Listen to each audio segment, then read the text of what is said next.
There she is. How you doing? Good morning. What city are you in? In Reno, Nevada. Oh, hey, I remember you. How's it Yeah, going? yeah. My hair is a little shorter since the last time we saw each other. I think that was what, March, April, something like that. You guys My were. hair is a little grayer since I last saw you. I think I've gained 25% more grays. Oh my God. Yeah, I remember that night at the place called the Virginia Street Brew House, and you had a Mhm. brand new tour manager. The other guy went AWOL. It was just things were a little. Both of them were terrible. I'm telling you, finding a good tour manager is like finding a good husband. Yeah. Well, if this radio thing doesn't work out for me, I'll be happy to jump on the road with you. I know the ins and outs of that business all too Right well. on. Oh, right on. Let me know. Dorothy, great to see you. You're looking good, even with the shades on. Yeah, no, they were like, oh, by the way, it's on video. And I'm like, oh, good morning. What? You I know. know, I'm just enjoying the holidays at home and Do you do a lot of writing at home? I see the piano there. Um, Roland gave me this piano Oh, and it's a weighted keyboard. It's really nice. I need to get some speakers for it. I've got an acoustic guitar. I set up my office this month, so there's my acoustic guitar. nice. I do mostly writing in the studio with the people I'm working with. Yeah. I used to do more of this solo, but I enjoy writing with people much more. So I like to go in their studio and kind of let the magic happen. Yeah. It's interesting. I've got a song that I think would work really, really well for what you and your organization, your group of people do. I should send it over to you. Send it. Absolutely send it. Especially after reading a little bit. I like to try and prep for these interviews so I'm not a complete lame-o when I jump in to talk with an artist, especially since, somebody like you is giving up your time, and there's not, that's the only thing we have a limited amount of to do this. So I was doing a little bit of reading and thinking, man, there's a dark history around this album, especially the meaning of the title, and all that. Before we get to that, Gifts from the Holy Ghost, it's an impressive jump in sonic sound and songwriting for you. I'm kind of curious, because we've had a long history. You've played here a couple of different times over the past several years. What led to the change in kind of overall image and sound? I stopped listening to other people. Good for I you. think, and that's great and everything. I think that life is kind of like a learning curve. It's like a journey, and you learn things, you pick things up, and you leave things that don't work for you. And um, yeah, I just wanted to make music in the beginning. I wanted to sing, and then I discovered I really like writing. Mhm. And but a lot of people want to be involved and stuff. So I had the first two records with a lot of help, and not that the third record wasn't a lot of help. It was just that I got a lot of help, but I got to dictate where that help came from and what it sounded like and what it looked like, and what made the record and what didn't. So I was very hands-on. I would reach out to friends like Jason Hook and Keith Wallen and Trevor Lukather, Chris Lord-Alge, and Scott Stevens, and everybody that was involved in the record. A lot of very, very strong guitar players. And I'm like, hey, let's get in the studio and just see what happens, like let's write some songs. I wanted it to be rock, hard rock. And then honestly, I didn't put too many restrictions or rules on myself. I just wanted to make a great album. So Yeah. yeah, and it was during a time where we're all going through this crazy, I think everyone's got a little bit of lockdown PTSD maybe. But I knew, like, hey, we're not touring right now. It's a perfect time to make a record. And what do I want to say on Yeah. the record? And so, and here's the variant, the Very swirl. cool. Love that. Yeah, I proud of just it. purchased my first record player since I think the last record player I owned, I was like 13 or 14. And I was looking because I was getting all this vinyl sent to me. And I'm like, I really want to get a record player. I'm not sure what is out there. And I saw all these really cool, fairly inexpensive Bluetooth record players that I could just Bluetooth into whatever. So that's awesome. I'm going to have to jump online and grab me one of those. Oh yeah, no, we'll send it to you. It's on us. Hell yeah, that's awesome. That's awesome. So tell me, Dorothy, in a bit greater detail, the story of naming the album, specifically the Holy Ghost part. Oh, so that happened before I even knew what it meant. It kind of, I've had a couple miracle experiences in my life. It's really I'm not here to preach to anybody. I'm just here to kind of share my journey and my experience. And I've had a couple moments in my life where I believe in God, and I really feel God reached into my life and kind of intervened. And Mhm. the first time was when I was experiencing illness from my breast implants that I had. Um, I have two regrets in life, and one was giving up martial arts as a kid, which I'm back doing now, and the Cool. other was getting that surgery to Huh. begin with. But had I not gotten that, maybe I wouldn't have had this like exchange where I was honestly, I was praying because I was feeling so sick, and I was like, what's wrong with me? What's wrong with me? I woke up one day, and the first thought I had was take your implants out, almost as if someone was saying it to me. And so I woke up and I started Googling and researching about breast implants, and breast implant illness Mhm. was really gaining traction on the internet, and women were having support groups and talking about their experiences with this. So it's a real thing. And some doctors were not acknowledging it, and some doctors like mine, Dr. Ritu Chopra in Beverly Hills, they were acknowledging it. And now he doesn't even put the implants in anymore because the Mm. data. So I knew that Wow. I was not feeling well, and so that's kind of one of the miracle experiences I had where that I heard that message, and I got up and I took care of business. And everyone was booked out for a year, and it was right before lockdown. Oh my God. This was The a timing literal was miracle. impeccable. The Yeah. timing, the timing. I got yanked out of LA. I moved back to San Diego. I'm feeling pretty sick. I'm having all these crazy physical and psychological symptoms. And then I start looking it up, and then I reached out to Dr. Chopra, and I'm like, hey, everybody's booked out, but I'll wait. I want to get this out of my body. Yeah. Like, we can get you in next month. Can you come in? And so he literally saved my life, Wow. and that happened. So that was the first miracle. The second miracle I saw was the guy that overdosed on heroin on my bus and died, got resurrected. And my sound guy and my manager and I just we didn't know what to do, so we just started praying for him. Wow. And they give Narcan a lot. My boyfriend's a paramedic and a fireman.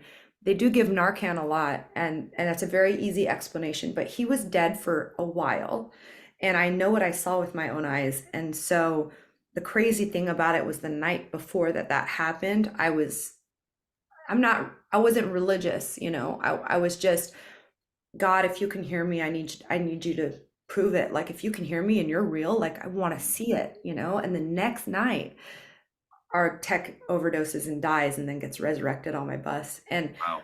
even my sound guy and I looked at each other, we're like, what just happened? No doubt. So that changed me forever. I knew from that moment on, I knew God was real. And I don't care what church you go to, like, none of that matters. Yeah. But the relationship with the higher power is what's important. So that happened as I was kind of transitioning into making this new album. And Mm. then I want to say the third miracle, I guess, was I woke up in my hotel in Brooklyn, and Gifts from the Holy Ghost popped into my head. Hmm. And I was like, wow, that sounds like my album title. That's really cool. So I wrote it down. I had no idea what the Holy Ghost was. I had no idea what it meant. Yeah. I just wrote it down, and then I got saved in rehab 2020 in Nashville. I checked in on Halloween. It was a full moon. I checked in. They were doing like COVID precautions. The lab was shut down. So I was in isolation in medical for 3 days. Oh my And I God. had nothing. I had nothing. I had a tablet and a Joel Osteen book, that I didn't like My preachers. wife, my wife loves watching Joel Osteen on Saturday, Sunday mornings. I did not. Like, I'm that's, not about the evangelical stuff, but his messages sometimes oh actually yeah. put me in a good He mood. I'm like, yeah, okay, I can vibe to what you're saying. he reaches people that would normally be like, no, turned off by that, right?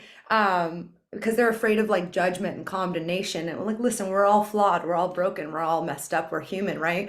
And so I'm reading his book in rehab, and and I said the sinner's prayer out loud with him over the tablet.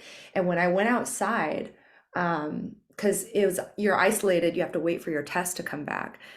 I went outside in this little smoking area patio, and there's some gardeners like within earshot down the sidewalk. They're pulling up these bushes, and one of them goes, "This one can still be saved."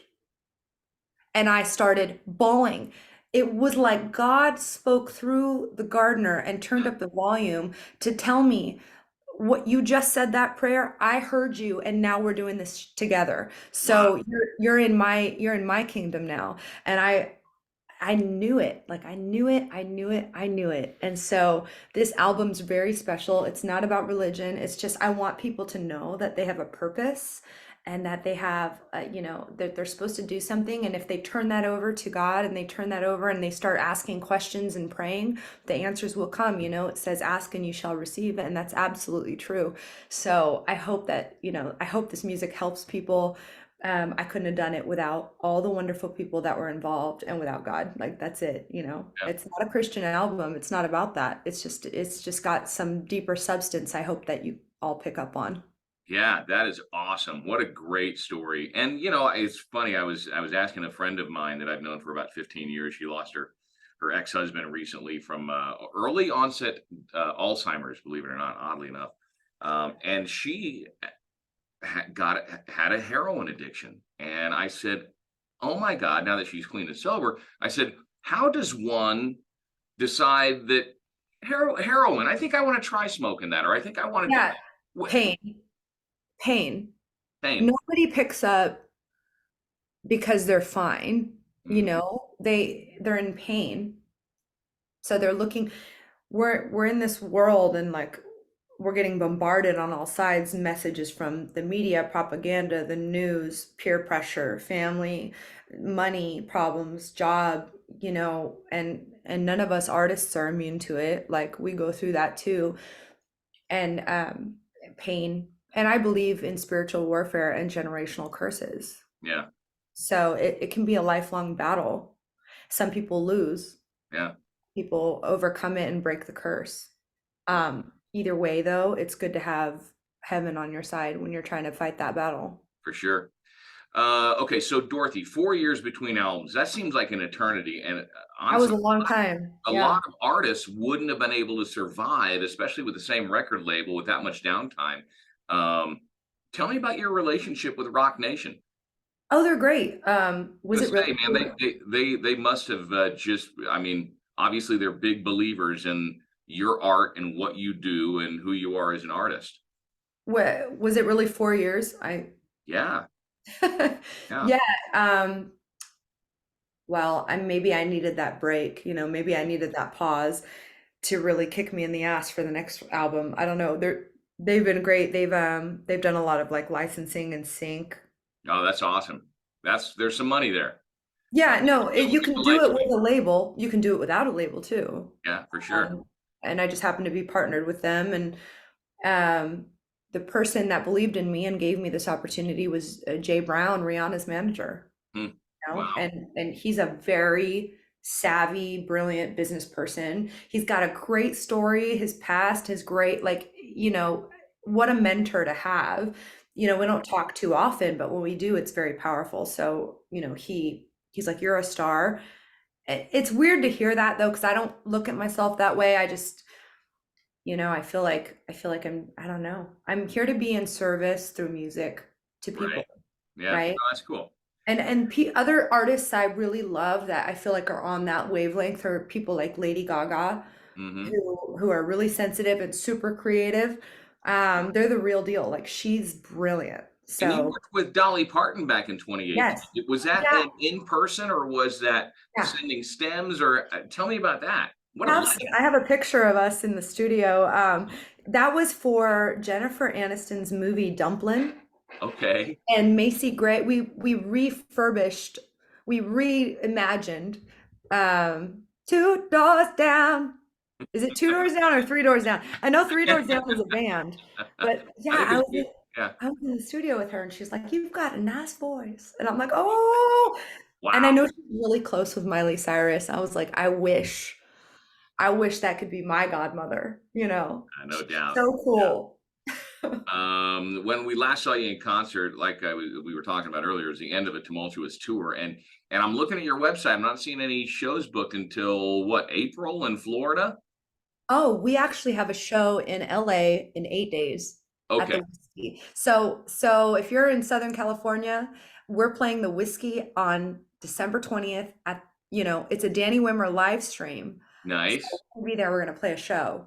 That's cool. I unfortunately, well, fortunately, long story short, won some raffle to get an all expense paid trip to Chicago to see Trans-Siberian Orchestra on I'm that jealous. day. How crazy, Well, no, that's fine. Go ahead and do that. That's right? The new track is called Black Sheep. I'm yeah. curious, Dorothy, do you ever feel like the black sheep of the family, or is it more of a reference to being a woman in a male dominated industry, or a Oh, little no, of no. both, or nothing? No, it has nothing to do with gender. Good. Okay. I grew up in so my mom and I came to San Diego when I was 3 or 4 years old, and Hungary was communist.